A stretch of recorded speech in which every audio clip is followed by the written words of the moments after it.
The Synod of African Bishops has been well underway, and up until now the words most frequently mentioned have been peace, Christ, justice, and infancy.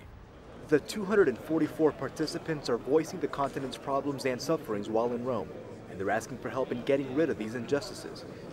Papal documents are telling us the way to do it is to make sure that there is justice in the world. So a natural theme would be justice, and what can the Church do to ensure that the principles at least are known, so that governments and community leaders will be able to ensure that justice is done in their communities or in their countries. Issues like arms trafficking, child soldiers, and ethnic murders are at the forefront of the Synod's dialogue. One of the bishops from Nigeria denounced murders that stem from the rise of superstition and witchcraft. Albino children are usually the bigger victims because they're often killed or abandoned, and women accused of witchcraft as well. One bishop from the Democratic Republic of Congo asked for the dignity of women to be promoted and denounced rapes that continue to happen in his country. But the Church's internal problems are also being highlighted. A Kenyan bishop regretted that some Catholic institutions pay their employees less than what non-religious institutions pay.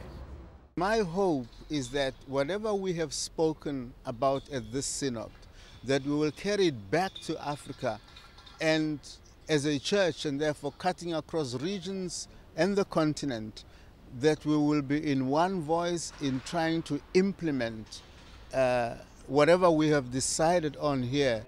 The Synod has also counted on outside help. The first is Rodolphe Adada, expert on the war in Darfur as a former UN and African Union representative. He explained that after 20 years of civil war in Sudan between the Christian South and the Islamic North, the situation seems to be calming down, but injustices are still rampant. That's why he's asking the world to keep working towards bringing stable peace to the region. The other outsider was Jacques Diouf, Director General of the UN's Food and Agricultural Organization. Diouf, a Muslim, thanked the Pope for the Church's part in battling world hunger. He said that in his opinion, Christianity and Islam alike both promote rationalization of resources and the respect of man, so as to put an end to world injustices. Shortly after his address, the Vatican announced that the Pope will visit the FAO headquarters in Rome in mid-November to take part in the meeting of heads of state on food security in the world.